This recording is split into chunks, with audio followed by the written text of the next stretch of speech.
খাগড়াছড়িতেও ভারী বৃষ্টি ও পাহাড়ি ঢলে পানিবন্দী হয়ে পড়েছে শতাধিক পরিবার। প্রিয় নম্বর সেট করে বিকাশে সেন্ড মানি করুন ফ্রি। পাহাড় ধসের সংখ্যায় রয়েছে প্রায় ৩,৫০০ পরিবার। দেখুন, গত ২৪ ঘন্টায় কিন্তু খাগড়াছড়িতে টানা বর্ষণ এবং পাহাড়ি ঢলের কারণে খাগড়াছড়ির যে সমস্ত নিচু এলাকাগুলো ছিল সেগুলো প্লাবিত হয়ে ইতিমধ্যে চেঙ্গি এবং মাইনা নদীর পানি বেড়ে গিয়ে খাগড়াছড়ি শহরের যে শহরতলি যে গ্রামগুলো রয়েছে বেশ কিছু গ্রাম প্লাবিত হয়েছে। একই সাথে সবচেয়ে বেশি ক্ষতিগ্রস্ত হয়েছে কিন্তু খাগড়াছড়ির দিঘিনালা উপজেলা মেরুং এবং কবাখালী ইউনিয়ন। সেখানে প্রায় ২৫ থেকে ৩০টি গ্রাম ইতিমধ্যে প্লাবিত হয়েছে।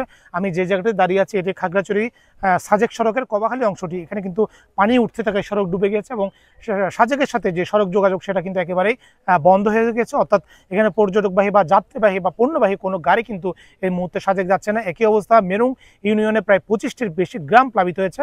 আমরা মেরুং ইউনিয়নের চেয়ারম্যান মাহমুদা বেগম লাকির সাথে কথা বলে তিনি বলেছেন বিকেল থেকে আসলে মাইন নদীর পানি বেড়ে বিভিন্ন গ্রামে ঢুকতে শুরু করেছে এবং রাস্তাঘাটগুলি তলিয়ে যাওয়া শুরু হয়েছে। একই সাথে আরেকটা বিষয় জানিয়ে রাখি, খাগড়াছড়ি থেকে যে সড়কটি লংগদু পর্যন্ত গেছে সেই সড়কের স্টিল ব্রিজ এলাকায় সেখানে কিন্তু সড়ক ডুবে লংগদুর সাথে সারা দেশের যে সড়ক যোগাযোগ সেটি কিন্তু একেবারে বন্ধ হয়ে গেছে।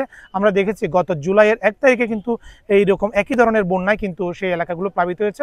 ঠিক ১ মাসের ব্যবধানে আবারও নতুন করে মেরুং ইউনিয়নের প্রায় ২০টির বেশি গ্রাম প্লাবিত হয়েছে এবং সড়ক যোগাযোগ সেটা বন্ধ রয়েছে। এবং তবে এখন পর্যন্ত আমরা যে বিষয়টা প্রশাসনের পক্ষ থেকে খবর নিয়েছি, মেরুং ইউনিয়নে বেশ কিছু স্কুলকে আশ্রয়কেন্দ্র হিসেবে ঘোষণা করা হয়েছে। মানুষ কিন্তু আশ্রয়কেন্দ্রে আসতে শুরু করেছে। এই ছিল আসলে খাগড়াছড়ি থেকে বন্যার সবশেষ।